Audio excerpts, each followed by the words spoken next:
తూర్పుగోదావరి జిల్లాలో కల్తీపాల ఘటనతోటి ఇప్పటికే అంతకంతకు కూడా మృతుల సంఖ్య పెరుగుతూనే ఉంది. అదేవిధంగా విషమ స్థితిలో ఉన్న వాళ్ళు కూడా ప్రస్తుతం అనారోగ్య పాలయ్యి ప్రస్తుతం హాస్పిటల్లో తీవ్ర విషమ పరిస్థితుల్లో ఉన్నారు. వాళ్ళకు కూడా ప్రభుత్వం మెరుగైన వైద్యం కూడా అందిస్తుంది. ఈ నేపథ్యంలో ఇప్పుడు రాష్ట్ర వ్యాప్తంగా అన్ని జిల్లాల్లో కూడా ఫుడ్ సేఫ్టీ అధికారులను అప్రమత్తం చేయడం జరిగింది. ఇందులో భాగంగా విశాఖ నగరంలో కూడా ఫుడ్ సేఫ్టీ అధికారులు ప్రత్యేకంగా తనిఖీలు చేపట్టడం జరిగింది. ఇప్పటికే రకరకాల అనేక ప్రాంతాల్లోని ఒక్కొక్క బృందాలుగా ఏర్పడి టీమ్స్ అన్నీ కూడా అక్కడికి వెళ్ళి ఈ యొక్క తనిఖీలు కొనసాగిస్తూ ఇప్పుడు మనతో పాటు ఫుడ్ సేఫ్టీ అధికారి అప్పారావు గారు ఉన్నారు. సార్ చెప్పండి, అసలు ఇప్పటివరకు కూడా ఈ సంఘటన తర్వాత ఏదో తూర్పుగోదావరి ఘటన తర్వాత వైజాగ్లో మీరు ఏ విధమైన చర్యలు చేపడుతున్నారు? విశాఖపట్నంలోని కమిషనర్ ఫుడ్ సేఫ్టీ వారి ఆదేశాల మేరకు ఈరోజు ఏంటంటే ఇప్పుడు మనకి అవుట్లెట్స్ మిల్క్ రిటైల్ షాప్స్ ఎక్కడ ఉన్నాయో డైరీ నుంచి మనకి అవుట్లెట్స్ అన్నీ మనకి డైరీ ఫార్మ్స్ అన్నీ కూడా అవుట్లెట్స్లో ఉన్నాయి. విశాఖపట్నం జిల్లాలో లేవు.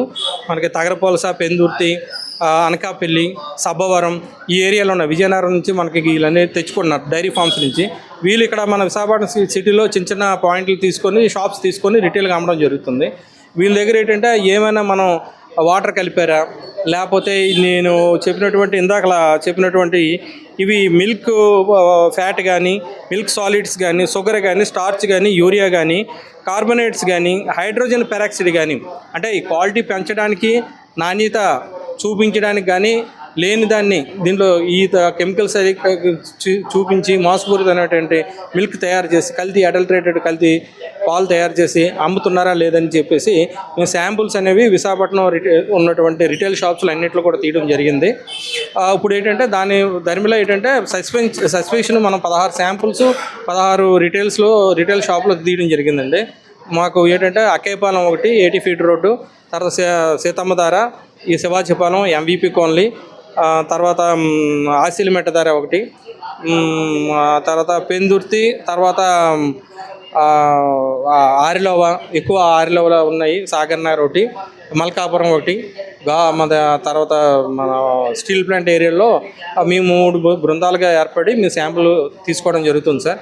దీని మీద వచ్చినటువంటి రిపోర్ట్ ప్రకారము వాళ్ళు ఏంటంటే పాల్లో ఏమంటే క్వాలిటీ లేకపోవడం, అంటే ఉండవలసినటువంటి పాజిటివ్ విలువలు లేకపోయి అనుకోండి, అది సెక్షన్ 51 కింద సబ్స్టాండర్డ్ కింద కేసు పెట్టడం జరుగుతుంది.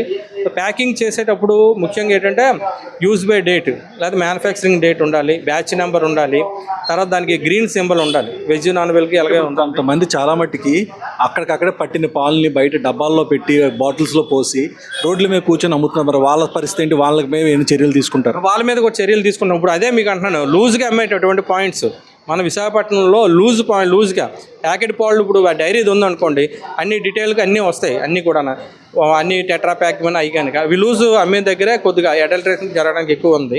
అందువల్ల ఏంటంటే వాటి మీద కాన్సన్ట్రేషన్ పెరిగింది అంతా కూడా.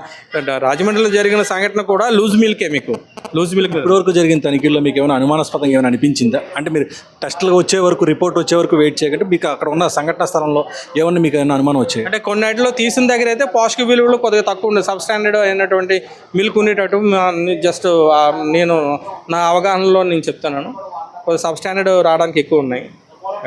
ఇప్పుడు ఈ డ్రైవ్ యథావిధిగా కొనసాగుతుందంటారా? అండి, ప్రతి నెల కూడా మాకు శాంపుల్ టార్గెట్ ఉంది సార్. ప్రతిదీని మాకు డైరీ ప్రొడక్ట్స్ కంపల్సరీగా మేము తీస్తాం. అన్ని మిల్క్ కానీ, మిల్క్ ప్రొడక్ట్స్ ఏదైనా అన్ని ప్రొడక్ట్స్ మాకు సెంట్రల్ గవర్నమెంట్ సర్వేలెన్స్ శాంపుల్ అని ఉంది.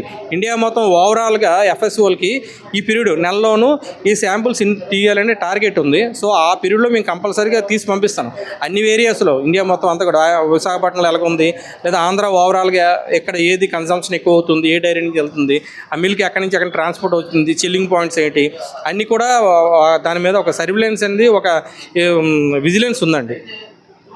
సో ఇప్పుడే దాదాపుగా అన్ని ప్రాంతాల్లో కూడా ఈ యొక్క డ్రైవ్ కొనసాగుతూనే ఉంది.